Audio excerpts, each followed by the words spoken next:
শুভ দুপুর।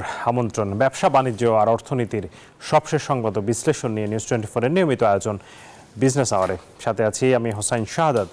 রবি থেকে বৃহস্পতিবার দুপুর 1টায় প্রচারিত হচ্ছে আমাদের অনুষ্ঠান। গোটা আয়োজনে দেশ বিদেশের ব্যবসা বাণিজ্যের সবশেষ খবর ছাড়াও থাকছে খবরের বিশ্লেষণ। এছাড়াও শেয়ার বাজার ও মুদ্রা বাজারের আপডেট সহ জানাবো আন্তর্জাতিক বাণিজ্যের হালচাল। দর্শক, শুরু করতে চাই একটি ভালো খবর দিয়ে। আমরা জানি সারা দেশে আসলে বন্যা পরিস্থিতি খারাপ। গত কিছুদিন ধরে আমরা সবাই খুব টেনশনের মধ্যে আছে। এর মধ্যে একটি ভালো খবর, সেটি হচ্ছে প্রায় 37 দিন পর চালু হয়েছে মেট্রো রেল। মেরামত সংস্কারের প্রয়োজনীয়তা থাকে আপাতত বন্ধ রয়েছে কাজীপাড়া ও মিরপুর 10 স্টেশন। এছাড়া বাকি স্টেশনগুলো কিন্তু চালু হয়েছে। আজ সকালে উত্তর স্টেশন থেকে মতিঝিলের উদ্দেশ্যে সকাল 7টা 10 প্রথম ট্রেন ছেড়ে গেছে। এর আগে শনিবার ঢাকা মাস র্যাপিড ট্রানজিটের এক প্রজ্ঞাপনে বলা হয়, রোববার সকালে উত্তর স্টেশন থেকে মতিঝিলের উদ্দেশ্যে সকাল 10টা 10 প্রথম ট্রেন ছেড়ে যাবে আর রাতের শেষ ট্রেন ছাড়বে 9টা 13।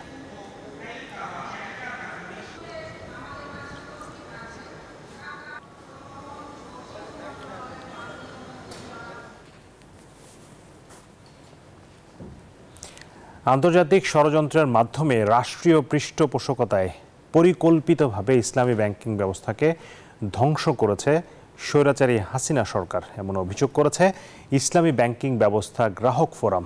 সংস্থাটির দাবি, এস আলম সহ যারা ইসলামী ব্যাংক লুট করেছে তাদের আইনের আওতায় এনে সম্পদ জব্দ করতে হবে। সেই সাথে অর্থনীতির স্বার্থে পুরনো পরিচালনা পর্ষদ ফিরিয়ে এনে ইসলামী ব্যাংকে শৃঙ্খলা ফিরিয়ে আনার দাবি গ্রাহকদের।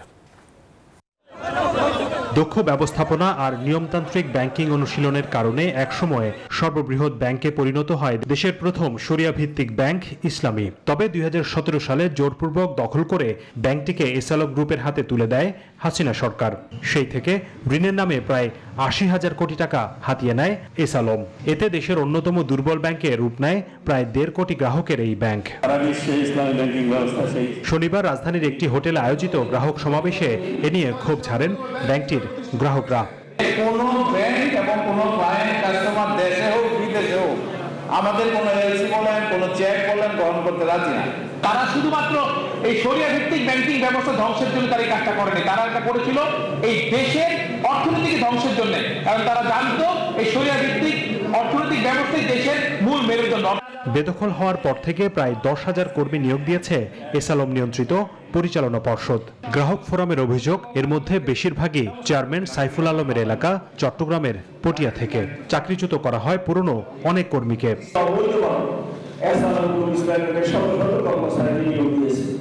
আমার প্রথম দাবি থাকবে অবিলম্বে অবৈধ নিয়োগকারীদেরকে বাদ দেওয়া হবে। 2024 সালের বিপ্লবকে ধারণ করে দেশে অন্যান্য প্রতিষ্ঠানে ব্যাংকিং খাতকে সাজাতে হবে। এই ধরনের ঘটনা এই স্বাধীন রাষ্ট্রে যেন কখনো ঘটতে না পারে সেজন্য আমাদের সংবিধানের মধ্যে বিধান আনার জন্য আমরা প্রস্তাব করতে চাই।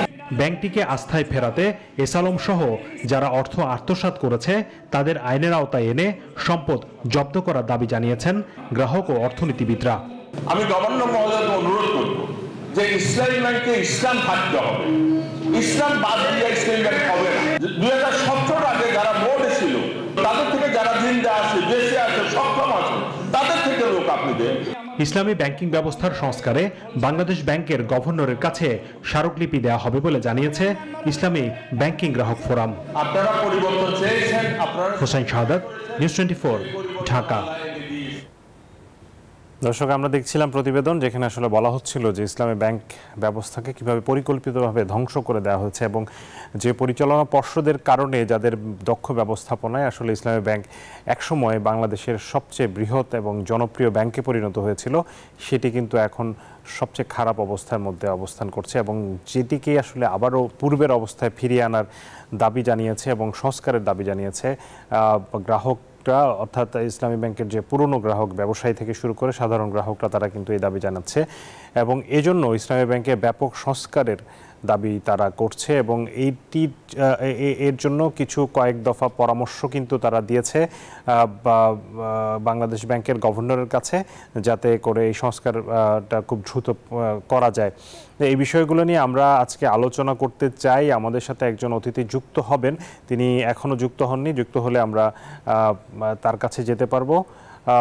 তবে এই মুহূর্তে একটি বিরতি নিয়ে আসি, বিরতির পরে এসে আমরা আলোচনায় ঢুকবো। আবারও স্বাগত জানাচ্ছি বিজনেস আওয়ারে। আপনাদের সাথে আছি আমি হোসাইন শাহাদাত। বলছিলাম যে ইসলামী ব্যাংকিং ব্যবস্থায় আসলে বর্তমানে যে পরিস্থিতি চলছে সেখান থেকে উত্তরণে আসলে ব্যাপক সংস্কার প্রয়োজন, যেটি বলছেন গ্রাহক ফোরাম, ইসলামী ব্যাংকিং গ্রাহক ব্যবস্থা ফোরাম। তারা গতকাল একটি অনুষ্ঠানে তারা বিভিন্ন দাবি দেওয়া তুলে ধরেছে। এ বিষয়ে কথা বলবো। এই অনুষ্ঠানের আসলে এই উদ্যোগ যিনি নিয়েছেন তিনি একজন ব্যবসায়ী, এফবিসিসিআই এর সাবেক সহসভাপতি আব্দুল হক। তার সাথে কথা বলবো। আজকে আমরা আমাদের আলোচনার বিষয় নির্ধারণ করেছি ইসলামী ব্যাংকিং ব্যবস্থায় সংস্কার। জনাব আব্দুল হক, আপনাকে স্বাগত জানাচ্ছি। আপনাকে অনেক ধন্যবাদ। দর্শক বন্ধুকে সালাম ও শুভেচ্ছা জানাচ্ছি।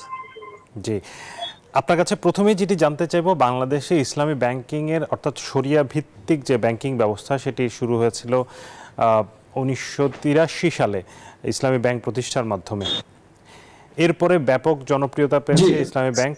মানুষ এখন পর্যন্ত 1.5 কোটি গ্রাহক একটি ব্যাংকে, এবং ইসলামী ব্যাংকের সফলতার কারণে অন্যান্য যে সাধারণ ব্যাংকগুলো সেগুলো কিন্তু অন্যান্য অনেক বাণিজ্যিক ব্যাংকে কিন্তু এখন ইসলামী ধারা অর্থাৎ শরিয়া ভিত্তিক ব্যাংকিং ব্যবস্থা তারা চালু করেছে। কিন্তু এই ব্যাংকিং ব্যবস্থা অর্থাৎ শরিয়া ভিত্তিক যেসব ব্যাংকিংগুলো রয়েছে তাদের প্রত্যেকেই এখন সংকটের মধ্যে আছে, এবং অধিকাংশই তারল্য সংকটে আছে।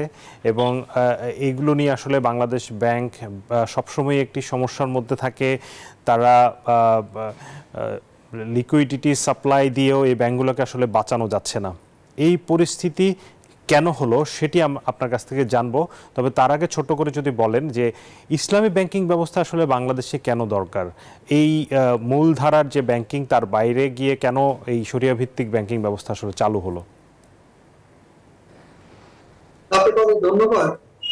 দেখুন, আমি কিন্তু ইসলামী ব্যাংকিং বিষয়ে কোনো বিশেষজ্ঞ নই। আমরা হলাম গ্রাহক, যারা ইসলামী ব্যাংকের গ্রাহক হয়ে আমরা আমাদের ব্যবসা বাণিজ্য শিল্প ইত্যাদি অনেকে, আমার মতো হাজার হাজার এবং আমি বলবো যে লক্ষ লক্ষ মানুষ, প্রায় 1.5 কোটি গ্রাহক আছে ইসলামী ব্যাংকের। শুধু ইসলামী ব্যাংক বাংলাদেশে নিজেদের, তার বাইরে অন্যান্য ব্যাংকগুলোতে কিন্তু ইসলামী ধারার নর্মাল ব্যাংকের কাউন্টার আছে, উইং আছে, ইসলামী ব্যাংক ডিভিশন আছে অনেকগুলো ব্যাংকের, এবং অনেকগুলো ইসলামী ব্যাংকও আছে। প্রশ্ন হচ্ছে যে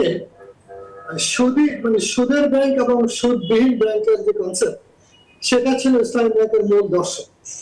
তো ইসলামী ব্যাংকে লোকেরা টাকা রাখতো, আস্থা রাখতো, জন্য যারা সাধারণত সুদ খেতে চায় না কিংবা সুদকে ঘৃণা করে, পছন্দ করে না, তারা হলো তাদের সবচেয়ে বড় সঞ্চয়টা এখানে রাখতো, এবং সেই সঞ্চয়টাকেই একটা শরিয়া সিস্টেমে সুদ না নিয়ে সুদের বাইরে লাভের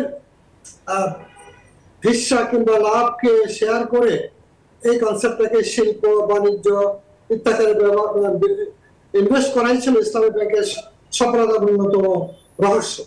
এখানে তারা যেটা করতে পেরেছে বাংলাদেশে, যেহেতু প্রায় আপনি জানেন, অবাক হবেন যে এখানে অনেক হিন্দু গ্রাহকরা আছেন, হিন্দু নারীরা মহিলারা আছেন, যারা ছোট ছোট গ্রাহক হিসেবে সারা দেশে কিন্তু ইসলামী ব্যাংক এই সাহায্যগুলো করেছে।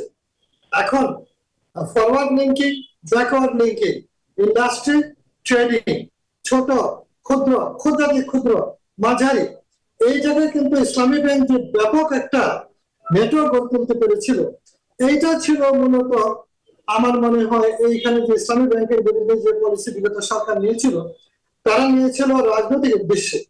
তাদেরকে যারা এই পরামর্শ দিয়েছে তারা কিন্তু দিয়েছিল দূরভিসন্ধিমূলক ভাবে, যাতে এই যে একটা বিশাল শিল্প বাণিজ্য গ্রামে গঞ্জে একেবারে ধর্ম বর্ণ নির্বিশেষে গড়ে উঠছে, এটাকে ধ্বংস করা। এটাকে তারা নাম দিয়েছিল কি, মৌলবাদী অর্থনীতি নামে এটাকে আক্রমণ করা হয়েছিল। প্রথম দিকে যখন তারা এটাকে ইসলামী ব্যাংকগুলোকে বন্ধ করার চেষ্টা করে, তখন তারা নিয়েছিল এক ধরনের প্রচারণা দিয়ে লবিয়েস্ট নিয়োগ করে সারা পৃথিবীতেই এই প্রচারণা করা যে এরা সন্ত্রাসী কিংবা উগ্রবাদী ইসলামিক সংগঠনকে ফাইন্যান্স করে। আসলে কিন্তু এটা টোটালি ভুয়া এবং ভিত্তিহীন। এখন তারপরে তখন ছিলেন গভর্নর ছিলেন আতিউর রহমান সাহেব।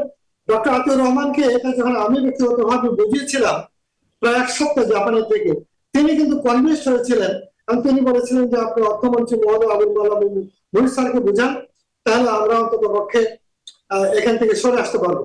এবং আমি আজকে শ্রদ্ধা করে স্মরণ করি আবুল মাল আব্দুল মুহিত স্যার, অত্যন্ত শ্রদ্ধেয় মানুষ, তাকে আমি বোঝাতে সক্ষম হয়েছিলাম এবং তাকে বলছেন স্যার এটা যারাই পরামর্শ দিয়ে থাকো এটা কিন্তু আত্মঘাতী হবে, এই ক্ষতি আপনারা সামলাতে পারবেন না, কারণ এখানে বিশাল একটা অর্থনীতি আছে, বিশাল নেটওয়ার্ক আছে, বিশাল গ্রহিতা, এখানে 1000 কোটি টাকা থেকে এই 10 লাখ টাকা নিচের দিকে এরকম গ্রাহকও আছে। ফলে এইটা একটা বৈপ্লবিক বিষয় ছিল, যদিও শুরু করেছিল কিছু লোক, কিন্তু এটা বৈপ্লবিক ভাবে শাখা প্রশাখা গড়ে ওঠে এবং সারা দেশে অনেক সফলতা পায়। বিদেশে পর্যন্ত ইসলামী ব্যাংক এক্সপার্টাইজ নিয়ে, ইসলামী ব্যাংকের সাহায্য নিয়ে অন্যান্য দেশে কিন্তু তারা ইসলামী ব্যাংকের দ্বারা শুরু করেছে। প্রশ্ন হচ্ছে যে সরকার মনে করেছিল, সরকারকে দেখানো হয়েছে যে তোমরা এদের সাথে পারবা না, এরা হলো জামাতে ইসলামী কিংবা ইসলামিক ধারার ফাইন্যান্স করে, এদেরকে তোমাদের যদি শেষ করে দাও তাহলে কিন্তু ওইসব পার্টিগুলো শেষ হয়ে যাবে। আবার কিন্তু আদতে তারা যারা ডিজাইনটা করেছে তারা করেছে কিন্তু আমাদের শিল্প অর্থনীতিকে ধ্বংস করার জন্য। কারণ যেটা সরকার পারে না, সরকারের উচিত ছিল এই ফাইন্যান্স গুলো করা। সরকারের কৃষি ব্যাংক, সরকারের শিল্প ব্যাংক তো প্রায় বন্ধ, এবং সরকারের যে অন্যান্য ব্যাংকগুলো তারা কিন্তু, আর বিদেশি ব্যাংকের তো প্রশ্নই আসে না। ফলে ইসলামিক ব্যাংকের এই যে ব্যাপক একটা প্রবৃদ্ধি, ব্যাপক রকমের অর্থনৈতিক কাণ্ড, সেটাকেই কিন্তু আক্রমণ করার জন্য করা হয়েছে। তো আমার মনে হয় এই জায়গায় তারা করে সফল হয়েছে, কারণ তারা পরে সেটাকে এমন পর্যায়ে নিয়ে গেছে। এবং কথা ছিল আমাদের ইমিডিয়েট পাস্ট যে ছিলেন অর্থমন্ত্রী লোগাস কামাল সাহেব কিন্তু নিজে বলেছেন যে এরকমটা কথা ছিল না, কথা ছিল 50% রাষ্ট্র নেবে, 50% মালিকদের হাতে থাকবে। তখন প্রশ্ন করা হলো যে তাহলে এসালাম গ্রুপ কি করে আসলো, এটার উত্তর কিন্তু তিনি দিতে পারেন। ফলে এসালাম গ্রুপ যখন হাতে আসলো তখন তারা নেওয়ার পরপরই তারা এখান থেকে টাকা সরাতে শুরু করলো। তাদের যে আল্লাহর রাস্তে খরচ করা কিংবা জনকল্যাণে যে ফান্ড গুলো ছিল ইসলামিক ব্যাংক ফাউন্ডেশন, সেখান থেকে শুরু করে ইসলামিক ব্যাংকের মধ্যে নামে বেনামে হাজার হাজার অ্যাকাউন্ট খুলে তারা যে অর্থ নিয়েছে, বর্তমান গভর্নর মহোদয় সরকার এটা ইনভেস্টিগেশন করছে, কিন্তু আদতে এটা হবে হয়তো বা আমার মনে হয় নাথিং লেস দেন 10-12 বিলিয়ন ডলারের কম হবে না, যে টাকা এখান থেকে সরবরাহ হয়েছে বিভিন্ন ভাবে। তাদের সহযোগিতা করেছে এক শ্রেণীর কর্মকর্তারা, তারা প্রায় 10,000-এর মতো অফিসার নিয়োগ করেছে, যেগুলা ব্যাংকিং সিস্টেমের, বাংলাদেশ ব্যাংকের যে নিয়ম কানুন সেগুলোকে ফলো করে নাই। তার চাকর বাকর ড্রাইভার এবং এইসবের নামে কিন্তু তারা বেনামে এগুলো নিয়েছে, নিয়ে এই ব্যাংকগুলোকে, যে ব্যাংকটা ছিল জাপানদের ভাষায় ব্যাংক উইদিন এ ব্যাংক, এটাকে এত বেশি সম্মান করা হতো, কিংবা তারা কোনো এলসির জন্য কোনোদিন ডলারের শর্টেজ হয়নি, রেমিটেন্সের শর্টেজ হয়নি, ওয়ার্কিং ক্যাপিটালের শর্টেজ হয়নি। সেটাই ছিল মূল টার্গেট, যারা এই ডিজাইনটা করেছে টু ক্রাশ আওয়ার ইকোনমি, আমাদেরকে যেন শেষ করে দেওয়া যায়। অর্থাৎ ইসলামের নাম দিয়ে এই তকমাটাকে টার্গেট করে এটা করা হয়েছে। আমি যেহেতু এটার গ্রাহক বহুদিন থেকে আমি খেয়াল করি, যদি আমি ওদের অনেক কিছুতে খুশি না, ওরা কিন্তু গ্রাহকদেরকে যে অন্যান্য ব্যাংক যে সুবিধাদি দেয় তারা অনেকটাই দেয় না, তারপরেও তাদের যে ইন্ডাস্ট্রিতে অবদান, এমপ্লয়মেন্টে অবদান, কম খরচে ব্যাংকিং এর সাধারণ মানুষের পৌঁছে দেওয়া, রেমিটেন্স, এটা অসাধারণ। এইটা ছিল আমি মনে করি আমি ওদের অনেক কিছুতে খুশি না, ওরা কিন্তু কাস্টমারদেরকে অনেক কিছুতে, আমি এখন আশা করি আগামীতে এগুলো ধরবো আমরা, যে কাস্টমারদেরকে তারা অনেক ক্ষেত্রে কিন্তু সাহায্য সহায়তা করে না ঠিক মতো, তারা অনেক ক্ষেত্রে বিপদে বলে তাদেরকে তাকায়, এগুলো আছে। বাট আমরা যে কারণে অনেক আগে থেকেই কথা ছিল একটা গ্রাহক ফোরাম করার কথা, কারণ এখন দেখা যাচ্ছে এটা ব্যাপক দাবি ছিল একটা ফোরাম করা, যাতে আমরা সরকারকে সাহায্য করতে পারি, কেন্দ্রীয় ব্যাংকের গ্রাহকের পক্ষ থেকে তুলে ধরতে পারি, এবং ব্যাংকও ঠিক মতো চলছে কিনা দেখা। এই জন্য আমরা মনে করছি আগামীতে যেন কোনোদিন এই ধরনের কোন দুষ্ট গ্রহ কিংবা এই দানব গোষ্ঠী কিংবা অলিগাররা এসে বাংলাদেশে এভাবে ব্যাংক দখল করতে না পারে। সেই জিনিসটাও জনগণের সাহায্যে সেই জায়গাটাতে আপনারা জনাব আব্দুল হক, সেই জায়গাটাতে আপনারা একটি গ্রাহক ফোরাম করেছেন ইসলামী ব্যাংকিং ব্যবস্থা সংস্কারের জন্য এবং সেখানে বেশ কিছু দাবি দাওয়ার তুলে ধরেছেন। এই বিষয়টা নিয়ে আমরা জানবো, আপনার কাছে আমার অনেকগুলো প্রশ্ন আছে। তার আগে আমরা একটু দেশের সার্বিক বন্যা পরিস্থিতি যে এখন কি অবস্থা একটু জানতে চাই। আমরা একটু নোয়াখালী থেকে ঘুরে আসতে চাই। আমাদের সাথে যুক্ত হচ্ছেন সহকর্মী নোয়াখালী থেকে আকবর হোসেন সোহাগ, তার কাছ থেকে জানবো নোয়াখালীর বন্যার কি অবস্থা। সোহাগ, আপনি নোয়াখালীর বন্যা পরিস্থিতি কেমন দেখছেন এবং এই মুহূর্তে ত্রাণ কার্যক্রম কেমন চলছে, সাধারণ মানুষের সেখানকার যারা ভুক্তভোগী তাদের কি অবস্থা আমাদেরকে জানাবেন।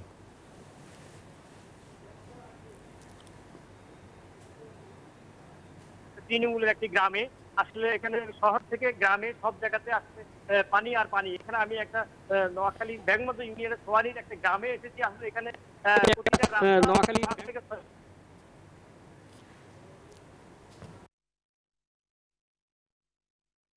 এখানে মানুষ এখন পর্যন্ত কেউ ত্রাণ নিয়ে আসে নাই বা পৌঁছে নেই। আসলে এখানে আমি কথা বলছি একজন এলাকাবাসীর সাথে, তারা এখানে পর্যন্ত কোনো ত্রাণ পায়নি। এখন দেখলাম যে একটি সংগঠন তারা এসেছে।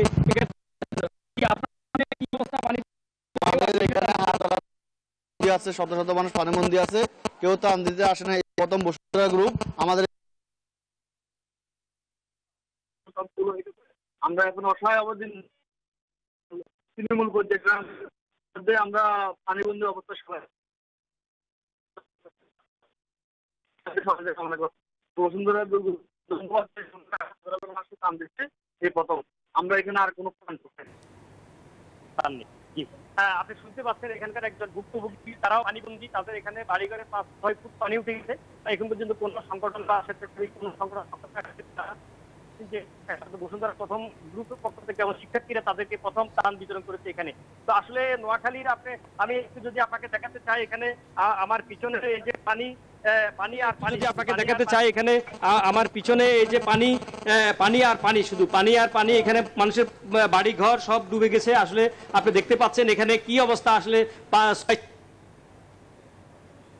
জি, ধন্যবাদ আকবর হোসেন সোহাগ আপনাকে। আমরা আসলে আপনাকে পরিষ্কারভাবে শুনতে পাচ্ছিলাম না, তবে যতটুকু বুঝতে পেরেছি আসলে এখনও পরিস্থিতি বেশ ভয়াবহ এবং যত ত্রাণ পাওয়ার দরকার ছিল সেই ধরনের ত্রাণ সাহায্য কিন্তু এখন পর্যন্ত সেভাবে যাচ্ছে না। মানুষ চেষ্টা করছে, সরকারও চেষ্টা করছে। আমরা আশা করছি যে খুব দ্রুত এই ভুক্তভোগী মানুষের কাছে প্রয়োজনীয় ত্রাণ সামগ্রী পৌঁছানো যাবে এবং তাদেরকে উদ্ধার কাজও চলমান থাকবে। আমরা আবারও আলোচনায় ফিরতে চাই। আমাদের সাথে রয়েছেন জনাব আব্দুল হক। আপনার কাছ থেকে যেটি জানতে চাচ্ছিলাম যে আপনারা যেই দাবিগুলো করেছেন গভর্নর মহোদয়ের কাছে এবং নতুন গভর্নর যুক্ত হয়েছেন বাংলাদেশ ব্যাংকে এবং তিনি বেশ কিছু ব্যাংকিং খাতের সংস্কারে অনেকগুলো উদ্যোগ নিয়েছেন, আপনাদের এই দাবিটা কেন যে এরই মধ্যে কিন্তু ইসলামী ব্যাংকের যে পুরনো পর্ষদ এসএলএমের নেতৃত্বাধীন যেই পরিচালনা পর্ষদ ছিল সেটিকে কিন্তু ভেঙে দিয়ে নতুন করে চেয়ারম্যান নিযুক্ত করা হয়েছে। আপনারা কিন্তু বলছেন যে তাকেও পরিবর্তন করার কথা বলছেন, পুরনো যারা আছে তাদেরকে ফিরিয়ে আনার কথা বলছেন, এটি কেন? দেখুন, যারা ইসলামী ব্যাংক প্রতিষ্ঠা করেছিল তাদের সফলতাটা কিন্তু বিশ্ব স্বীকৃত। সারা পৃথিবীতে ইসলামী ব্যাংক একটা আসন পেয়েছে ব্যাংকিং র্যাঙ্কে, ইন্টারন্যাশনালি রিজার্ভে, তার সততা নিষ্ঠায় থাকার ফলে সেই সব মানুষরা প্রমাণ করেছে যে তারা এই দেশে এরকম একটা ভালো ব্যাংক তার সততা নিষ্ঠা এবং দক্ষতা দিয়ে করা যায়। সেই জন্য আমরা বলছি আজকে যখন তার বৈদেশিক মুদ্রার সংকট, তার বাংলাদেশ টাকারও সংকট, কারণ কি? কারণ হচ্ছে লুণ্ঠন, কারণ হচ্ছে এখানে লুটপাট হয়েছে, দুর্নীতি হয়েছে, অব্যবস্থাপনা চরমে গিয়েছে। এটা স্বাভাবিক ব্যাংকিং না। ইসলামী ব্যাংকিং এর মূল জিনিসই হচ্ছে যে শরিয়ার দর্শন। এই শরিয়ার দর্শনের মধ্যে সুদ নেওয়া হয় না, লাভ শেয়ার করা হয় এবং এখানে অ্যাকাউন্টেবিলিটি থাকবে, দক্ষতার সহিত পরিচালিত হবে। কিন্তু এরা যারা এসেছিল তাদের তো কোনো অঙ্গীকার ছিল না, তারা এসেছিল লুটপাট করতে। তারা সিঙ্গাপুরের মতো দেশে গিয়ে সেখানে 2টা 5 স্টার হোটেল কিনেছে, আরো কোথায় কি করছে। বাংলাদেশে একটা রাষ্ট্র, তার বাহিনী, সেনাবাহিনী আছে, নিরাপত্তা বাহিনী আছে, তার কেন্দ্রীয় ব্যাংক আছে, তারা কেউ কিছু জানে না। তাহলে এই নিরাপত্তা, এই রাষ্ট্রের আপনার জবাবদিহি কি যারা এটা করতে পারলো, তাদের পেছনে কারা ছিল? এই ব্যাপারগুলো অনেক কিছু জনগণের জানা দরকার যে কি ভয়ঙ্কর ভাবে এখানে কি ঘটনা ঘটেছে, কি করে এত আজকে রাষ্ট্রের কাছে আছে কত 18 থেকে 20 বিলিয়ন ডলার, কিন্তু একা তারাই বোধহয় হচ্ছে বেশি ডলার নিয়ে গিয়েছে বিদেশে, যারা হয়তো আগামীতে আপনারা বলিউডের সিনেমা দেখতে পাবেন কিংবা কোনো ডকুমেন্টারি হবে। আমরা মনে করছি যে আগের যে কমিটি যারা মালিক ছিল তারা কিন্তু প্রমাণ করেছে যে তারা অনেক সৎ, নিবেদিত প্রাণ, এবং তাদেরকে তো রাতের অন্ধকারে সরকারের এজেন্সিগুলো মিলে কিন্তু তাদের হাত থেকে নিয়েছে। অর্থাৎ তাদেরকে যদি দেওয়া যায়, এবং তাদের যারা পরিচালনা করেছে, এমনকি আগের ম্যানেজমেন্টে অনেকে নাই, তাদেরকে বিতাড়িত করা হয়েছে, তাদেরকে এনে কিন্তু ইসলামী ব্যাংকের একটা নতুন লাভ দিতে পারে, যেটা আমার দেশের অর্থনীতিতে অবদান রাখবে, রেমিটেন্সও আসবে, লোকের আস্থা বাড়বে, দুর্নীতি যেটা হয়েছে সেগুলো বন্ধ হবে। তাদেরকে, শুধু তাদেরকে নয়, তারা যেসব লোককে নিয়োগ দিয়েছে এগুলোকে সরানো দরকার, এবং শরিয়া ভিত্তিক ইসলামী ব্যাংক বুঝে সেরকম লোকদেরকে বোর্ডে নেওয়া দরকার। আমি গভর্নর মহোদয়কে অভিনন্দন জানাই, তিনি কিন্তু অত্যন্ত অভিজ্ঞ মানুষ, তার গৃহীত পদক্ষেপগুলোকে আমরা স্বাগত জানাই, সমর্থন করি, তার সাথে আছি। কিন্তু এই জায়গায় এই ব্যাংকটির যে বিশাল অবদান ছিল এটাকে রিয়েলাইজ করে ইসলামী শরিয়া ভিত্তিক ম্যানেজমেন্ট বোর্ডটা ভীষণভাবে দরকার।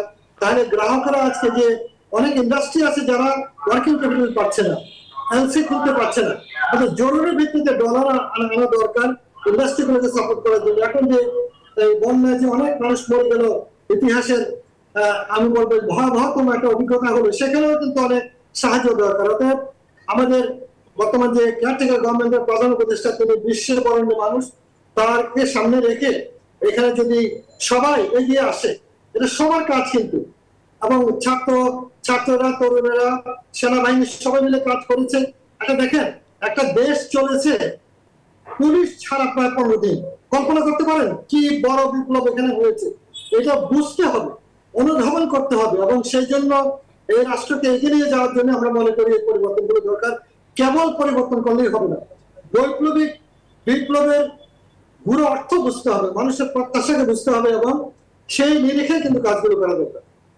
জি, আরেকটি বিষয় হচ্ছে যে এই যে অর্থগুলো লুটপাট হয়েছে, বিশেষ করে এসালম যে প্রায় 70-80 হাজার কোটি টাকা এখান থেকে বের করে নিয়েছে, আপনার কাছে কি মনে হয় এই অর্থগুলো কি আসলে ফিরিয়ে আনা সম্ভব, বা আনলে কোন প্রক্রিয়া আনা যেতে পারে? খুব কঠিন কাজ এটা, কারণ হলো এখন এটা সরকার তার আন্তর্জাতিক এজেন্সিগুলোর মাধ্যমে, যেহেতু প্রফেসর ইউনূস সাহেবের মতো মানুষ এখানে আছেন, তিনি ইন্টারন্যাশনাল সহযোগিতার মাধ্যমে এগুলো যতটুকু পারেন আনতে পারেন। তবে এদেরকে আইনের আওতায় আনা, এরা যে গণশত্রু, এরা যে রাষ্ট্রের শত্রু, দেশের হাজার হাজার লক্ষ লক্ষ ক্ষুদ্র মাঝারি উদ্যোক্তাদের শত্রু, সেটা কিন্তু আমরা সেভাবে বুঝতে পারছি না। সেই জন্যই আমি কোনো ব্যক্তির বিরুদ্ধে নয়, এই ব্যবস্থা, এই উদ্যোগ, এই ষড়যন্ত্র এক ভয়ঙ্কর খেলা। গোটা আগামী কিছুদিন পরে কিন্তু অর্থনৈতিক মন্দার কারণে, অর্থনৈতিক বিপর্যয়ের কারণে কিন্তু সরকারের মারাত্মক রকমের আমার মনে হয় বিপদে পড়তে হতো। কিন্তু তার আগেই কিন্তু ছাত্র এবং জনতারা মিলে যে পরিবর্তন সাধিত হয়েছে, এই পরিবর্তনটা কোনো ব্যক্তি কিংবা গোষ্ঠীর বিষয় নয়। এই রাষ্ট্রে কিন্তু ব্যাপক পরিবর্তনটা ছিল অবশ্যম্ভাবী, ভীষণভাবে দরকার ছিল। আমি মনে করি এগুলো কোনো রোমান্টিক বিষয় নয়। আপনি যারা অপরাধ করেছে, সে যে দলেরই হোক, সব দলেই কিন্তু অপরাধী আছে, চাঁদাবাজ আছে, দুর্নীতি করার লোক আছে, বাহিনীগুলোর মধ্যে আছে, পোশাকের মধ্যে আছে, সিভিলে আছে। আমরা আমাদের ভবিষ্যৎ প্রজন্মের জন্য একটা আধুনিক রাষ্ট্র গড়ার একটা দারুণ সুযোগ আমাদের হাতে তৈরি হয়েছে। অর্থাৎ জনগণ যখন ঐক্যবদ্ধ হয়, তার এই শক্তিকে ব্যবহার করা, তার এই সামর্থ্যকে ব্যবহার করলে কিন্তু অনেক কিছু আমরা সাধন করতে পারবো, এবং অনেক কিছু আমরা মোকাবেলা করতে পারবো। সেজন্য ব্যাংকিং খাতটা অত্যন্ত গুরুত্বপূর্ণ। এখানে যা হয়েছে পৃথিবীর ইতিহাসে খুব কম হয়েছে এরকম ঘটনা। এটা কিন্তু সবটা সেই জন্য অত্যন্ত দক্ষতার সহিত সতর্কভাবে সামনে আনা উচিত, এবং তার নিরিখে সংস্কারগুলো, পরিবর্তনগুলো এবং স্ট্রাকচারাল রিফর্মগুলো করা দরকার বলে আমরা মনে করি। জি, আরেকটি বিষয় ছোট করে জানতে চাইবো যে এখন যে ব্যবসা বাণিজ্যের অবস্থা, আপনি বিসিসিআইতে নেতৃত্ব দিয়েছেন, সহসভাপতি ছিলেন, এবং সামনে যেই এখনকার যে পরিস্থিতি আসলে ব্যবসা বাণিজ্যের, সেখানে মানে সরকারের তো একটি কঠিন পরিস্থিতি আছে, রিজার্ভের সমস্যা আছে, সম্পদের আসলে সীমাবদ্ধতা আছে এবং বন্যা একটি বড় আঘাত হয়ে এসেছে। এই মুহূর্তে নতুন সরকারের আসলে কি করণীয়, মানে বিশেষ করে ব্যবসার পরিবেশটা উন্নত করার জন্য উদ্যোক্তারা যাতে, বাংলাদেশের লক্ষ লক্ষ উদ্যোক্তা কিন্তু বিশেষ করে এসএমই খাতের, তারা কিন্তু বিপদের মধ্যে আছে, তাদেরকে সহায়তা করার জন্য বা তাদের ব্যবসা বাণিজ্য যাতে তারা চালিয়ে নিতে পারে, এই কর্মসংস্থান যাতে ব্যাহত না হয়, সেই জায়গায় ব্যবসায়ী হিসেবে আপনারা কি চাইবেন সরকারের কাছে? অনেক অনেক ধন্যবাদ আপনাকে, খুবই গুরুত্বপূর্ণ প্রশ্নটি। আমি একটু কারেকশন করি, আমি কিন্তু ভাইস প্রেসিডেন্ট ছিলাম না, বিসিসি এর সাবেক পরিচালক ছিলাম, আনিসুল হকের ক্যাবিনেটে ছিলাম, আব্দুল মজিদ সাহেবের সাথে ছিলাম, ইউসুফ আহমেদ সাহেবের সাথে ছিলাম, তারপরে অনেকদিন থেকে আমি বিসিসি এর একটা জাপান বাংলাদেশ একটা কমিটি আছে, তার কাজ করেছি প্রায় বিগত ৩ বছর যাবত, এবং সর্বশেষ আমি তার একজন অনারারি উপদেষ্টা হিসেবে ছিলাম, এখনো আছি। এখন প্রশ্ন হচ্ছে যে এই পরিবর্তনের মধ্যে আমাদের নিচের দিকে ক্ষুদ্র মাঝারি ব্যবসায়ীরা তারা চাচ্ছিল যে এখানে নির্বাচন হোক, একটা বোর্ড হোক, নির্বাচন হতে তো সময় লাগবে, সেই জন্য তারা বলেছিল যে এখানে অন্তর্বর্তীকালীন একটা কমিটি করা হোক। তো সেটা দেখবেন আমার মনে হয় যে আব্দুল মজিদ সাহেব আছেন, এখন আমাদের মুরব্বীরা আছেন, তারা একদিকে চিন্তা করছেন, নিচের দিকে একটা প্রচন্ড চাপ আছে যে তারা চায় অন্যান্য সব জায়গায় পরিবর্তন হয়েছে, এখানে পরিবর্তনের ব্যাপার, সেটা তারা বুঝবেন। কিন্তু ব্যবসায়ীরা যেটা চায়, যে সমর্থনটা ভীষণভাবে দরকার, সেটা হচ্ছে ব্যবসা করার পরিবেশ এবং আমাদের যে বিধ্বস্ত যোগাযোগ ব্যবস্থা, যেমন ঢাকা চিটাগাঙ্গের যোগাযোগ ব্যবস্থা কিন্তু এখন বিপর্যস্ত। অর্থাৎ এগুলোর জন্য সমস্ত একটা ইমার্জেন্সি একটা অবস্থা কিন্তু আমাদের দাঁড়িয়ে গেল। একটা হলো সরকার পরিবর্তনের একটা বিশাল শক, একটা টোটাল রিজিম চেঞ্জ, সেখানে টোটাল অ্যাডমিনিস্ট্রেশন চেঞ্জ হয়ে যাচ্ছে, এরকমটা হয়তো কেউ প্রত্যাশা করে না 2 দিন আগেও, সেটা একটা বাস্তবতা। তারপরে হচ্ছে আমাদের পুলিশ ছিল না প্রায় 15 দিন একটা দেশে, কারণ কি পুলিশকে কতিপয় ব্যক্তি পুলিশকে জনগণের বিরুদ্ধে মুখোমুখি করে দিয়েছে। সেগুলো আমরা জানি, এই মুহূর্তে কি করা দরকার, কি মুক্তিযুদ্ধ করা দেশে পুলিশ কখনো জনগণের শত্রু হতে পারে না। তো যাই হোক, আমি বলবো এখন চ্যালেঞ্জটা হচ্ছে ব্যবসার পরিবেশকে উন্নত করা, ব্যবসা সহায়ক পলিসি দেওয়া, এবং সেই জন্য আমরা সবাই মিলে ব্যবসা বাণিজ্য বিনিয়োগ জায়গায় যেন এটা একটা শিল্প কারখানা কোনো ব্যক্তির না, কিন্তু এটা রাষ্ট্রের, আলটিমেটলি কিন্তু রাষ্ট্রের। এটা যারা বুঝে না তারা বোকামি করে। যে কোনো অর্থনৈতিক ব্যাংকগুলো কিন্তু কোনো ব্যক্তির হতে পারে না, ব্যক্তি মালিক হতে পারে না। আমরা রাষ্ট্রীয় দর্শনের অভাবে এটা হয়েছে, অনেক গোষ্ঠী মনে করতো যে আমরা এটা মালিক নো। আমি জাপানের ধারায় বলি, আমি জাপান বাংলাদেশ চেম্বারের প্রেসিডেন্ট ছিলাম, এবং জাপানের পলিসি কিংবা ফিলোসফি কিংবা জাপানের সভ্যতাটাকে আমাদের দেশে পপুলার করার চেষ্টা করেছি। জাপানিরা সত্যিকার অর্থে একটা সমাজতান্ত্রিক দেশ, যেখানে আয়ের বন্টনে ব্যাপক রকমের আপনার একটা যৌক্তিক পরিবেশ আছে, এবং শিল্প কারখানার মালিকেরা কখনো এমন কোনো ব্যবসা করানোর জনগণের বিরুদ্ধে যায়। তারা রাষ্ট্রের প্রতি অত্যন্ত অনুগত, এবং তাদের এখানে আপনি যে কোনো চাকরি করেন আপনার এমন একটা বেতন দেওয়া হবে যে বেতনটা দিয়ে আপনি মানুষের মতো জীবনযাপন করতে পারবেন। বাংলাদেশে করার অনেক কিছু আছে, সেই সুযোগটা আমাদের তরুণেরা বুকে তাজার হাতে করে দিয়েছে। এখন আমাদের সবার দায়িত্ব হচ্ছে এই বার্তা, এই দর্শন, এই বিপ্লবকে মানুষের কাছে পৌঁছানো, এবং বৈপ্লবিক একটা মনোবৃত্তি নিয়ে কিন্তু আমাদের এই কাজটা করতে হবে। আমরা তীব্রভাবে বিশ্বাস করি, আমাদের তরুণরা যখন 18 সালে বলেছিল রাষ্ট্র রিপেয়ার দরকার, আমি তখন থেকে আমার বিশ্বাসটাকে পাল্টিয়েছি এবং তাদের পক্ষে কথা বলেছি, এবং আমি সামিল হয়েছি এর সাথে, এবং আমার জীবন দশায় দেখে গেলাম এই পরিবর্তন। আজকে আমার মৃত্যুতে কিন্তু আমার কোনো আফসোস নাই, কারণ আমি দেখেছি এই পরিবর্তনটা। সামনে অনেক কিন্তু মনে করেন কাউন্টার রেভলিউশন হতে পারে, বিরোধিতা হতে পারে, প্রশাসনিক হতে পারে, বিচার বিরুদ্ধে হতে পারে, আমাদের থেকে হতে পারে, ব্যবসার থেকে হতে পারে, বাট এই প্লাবনকে মহাপ্লাবনের রূপ নেবে কেউ ঠেকাতে পারবে না, কারণ জনগণ আসলে ঐক্যবদ্ধ হয়েছে। এবং জনগণের যে ঐক্যবদ্ধ প্রচেষ্টার মাধ্যমে আমরা যেমন স্বৈরাচার সরকারকে হটানো গেছে, বন্যা মোকাবেলা করা যাচ্ছে, এবং সামনে কিন্তু অর্থনৈতিক যে বিপর্যয় সেটিও নিশ্চয়ই আমরা মোকাবেলা করতে পারবো। সরকার এবং সব দল মত নির্বিশেষে সবার সমন্বয়ে ব্যবসায়ীদের সাথে নিয়ে নিশ্চয়ই এটাই করা যাবে। আপনাকে অসংখ্য ধন্যবাদ আমাদেরকে সময় দেওয়ার জন্য। দর্শক, আমরা আলোচনা করছিলাম ব্যাংকিং খাত এবং সাম্প্রতিক আসলে ব্যবসায়িক পরিস্থিতি, সবকিছু নিয়ে আমাদের সাথে যুক্ত ছিলেন এফবিসিসি এর সাবেক পরিচালক আব্দুল হক। এই মুহূর্তে আমরা চলে যাচ্ছি শেয়ার বাজারের খবরে।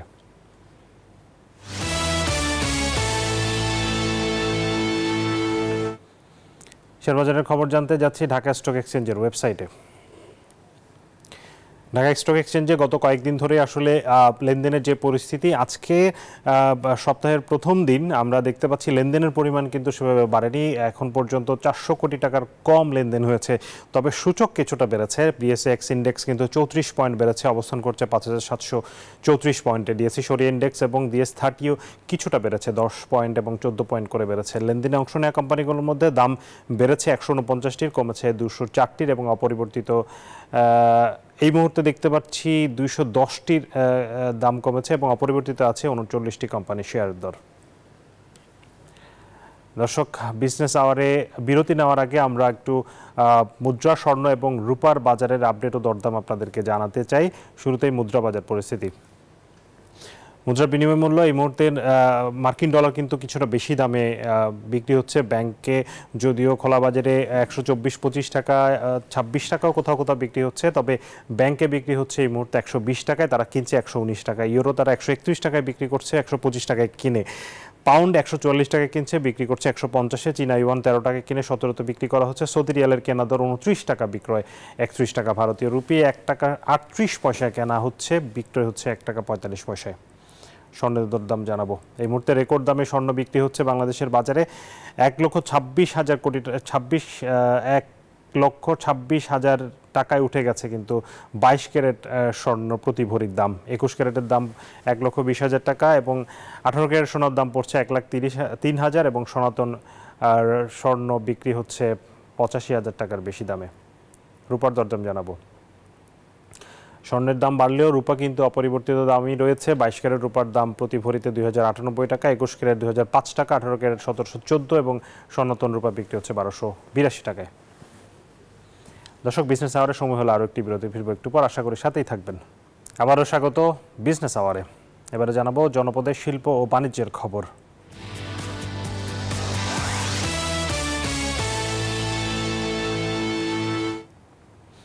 ভরা মৌসুমেও চাঁদপুরের মৎস্য আড়তে মিলছে না রূপালী ইলিশ। এতে একদিকে লোকসানের শিকার হচ্ছেন ব্যবসায়ীরা, অন্যদিকে দাম বেশি হয় হতাশ ক্রেতারা।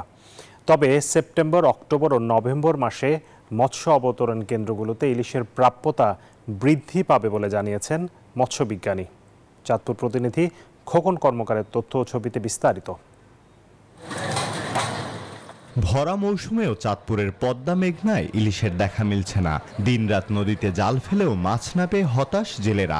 অথচ গত বছরের এ সময় দৈনিক আমদানি হয়েছে 1,500 থেকে 2,000 মণ ইলিশ। অপরদিকে সাগরের 65 দিনের অভিযান শেষ হলেও চাঁদপুরের আড়তগুলোতে মিলছে না দক্ষিণাঞ্চলের ইলিশ। অল্প মাছ সড়ক পথে আসলেও নদীপথে শিপিং বোর্ডে কাঙ্ক্ষিত ইলিশ না আসায় বিপাকে পড়েছেন ব্যবসায়ীরা। মাছ নাই, মাছ খুবই কম।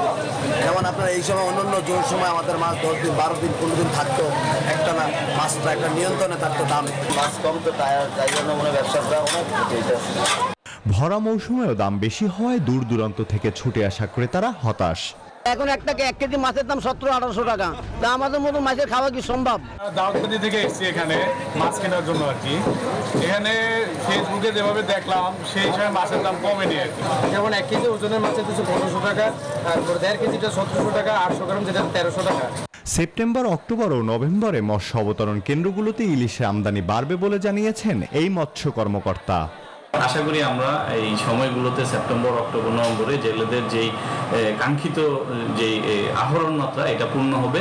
জেলা মৎস্য অফিসের তথ্য মতে চাঁদপুরে ছোট বড় 150 শতাধিক মৎস্য আড়ত রয়েছে। এসব আড়তে পাইকারি দরে ওজন ভেদে 1,200 থেকে 2,000 টাকা কেজিতে ইলিশ বিক্রি হচ্ছে। Desk report, news 24। এবারে বিশ্ব বাণিজ্যের খবর।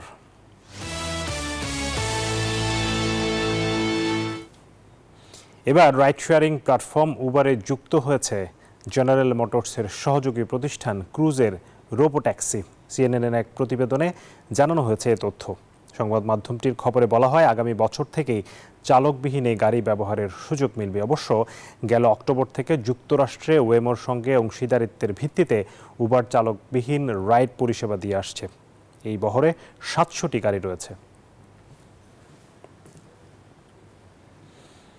দর্শক, এই ছিল বিজনেস আওয়ারের আজকের আয়োজনে। ব্যবসা বাণিজ্যের সবশেষ খবর জানতে ও খবরের বিশ্লেষণ জানতে চোখ রাখুন রবি থেকে বৃহস্পতিবার দুপুর 1টায় বিজনেস আওয়ারে। এতক্ষণ সাথে থাকার জন্য আপনাদের সবাইকে ধন্যবাদ।